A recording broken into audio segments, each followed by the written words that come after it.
I want to talk about 10 mistakes that I made in the publishing process. And this is why I overspent. All right. We say that if you think education is expensive, try ignorance. So the first thing is that I made a poor printing choice. These are not necessarily in order. I didn't know about printing author copies through KDP. It wasn't digital printing. It was a type of printing where you had to print in bulk, and I ordered 1,200 copies and they used plates. So it was a different kind of printing.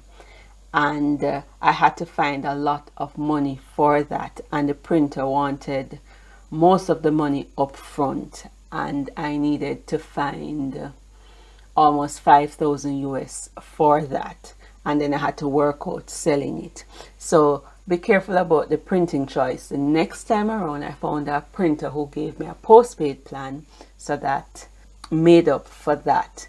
And then eventually I used KDP, author copies, print on demand. Then I went into excessive debt. You do not want to go into excessive debt to publish your book.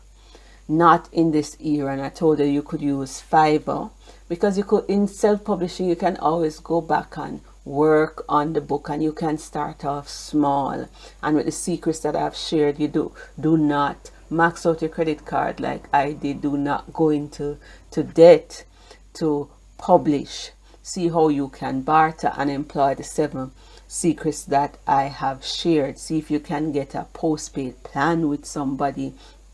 Follow the things that I've shared and you should be fine. Then expensive book launches.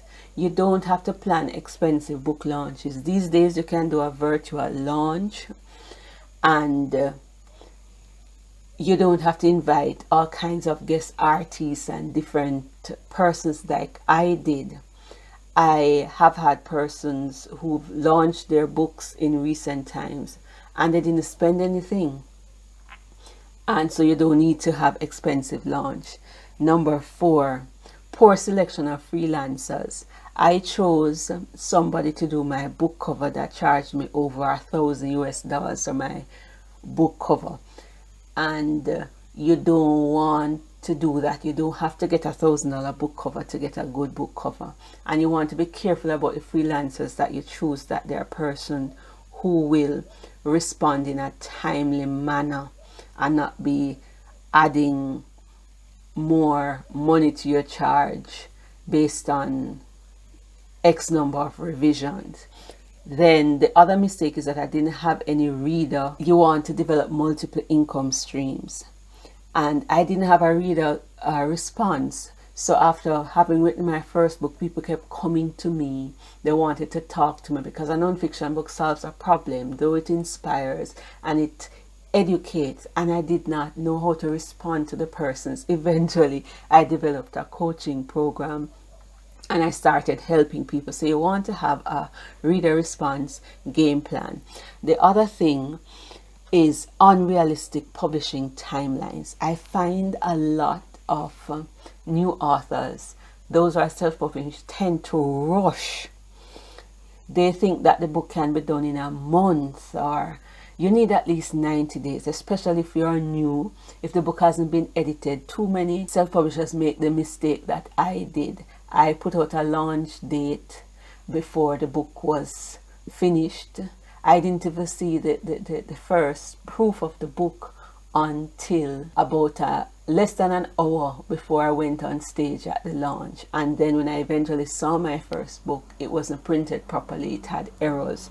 So you don't want to rush the process any at all. You want to have realistic timeline. Do not set a launch date until at least your editing is finished and you know there's no more rewriting to be done. Don't rush the process. Yes, there are authors producing a book a month and more, but they are experienced and they are working with a team and they have the money to spend.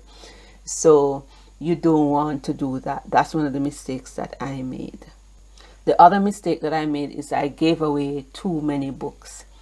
I wasn't factoring the capital recovery cost, and this contributed to further loss. So you want to set a limit on the number of copies you want to give away. It is always better to give away an electronic version than the print version, because printing is expensive. So a good rule of thumb is to do an estimate of the previous sales of the book sold in 90 days. Then set like 10% of this is the maximum in giveaway. So each time a new book is released, recalculate the total sales of all books currently selling, and then you decide. So you know the person who gave the forward, and maybe some of the endorsers and a couple others. You put a cap on the number of books you want to give away, because you want to recover your cost first, because as a self-publisher you're funding everything, and people don't understand that. Many times they're excited about your book, but they don't understand that you had to put money out your pocket, and you have to find money to print. Thank God I'm teaching you now how to cut down on your costs so it will be less expensive. But you have to remember, you need to recover your expenses, and publishing is a business, so watch the giveaways. Another thing was underpricing, and sometimes people overprice, but my mistake was underpricing.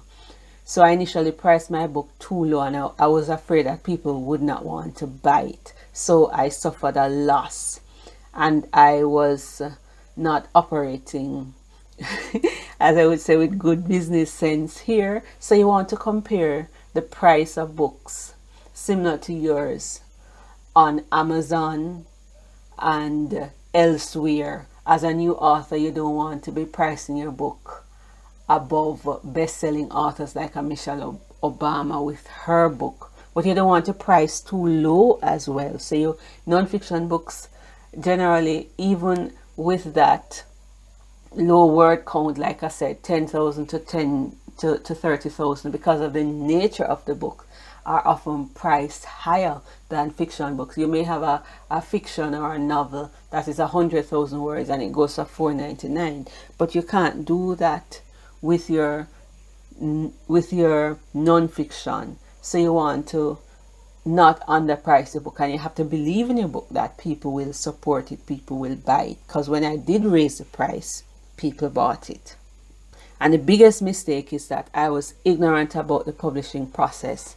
Because I didn't understand the publishing process, I made choices that I should not have made. So the biggest thing about publishing on a budget is that you need to understand the publishing process and the parts of the process, because once you do that, then you are able to make the decisions that you need to make to cut costs. So those are my mistakes.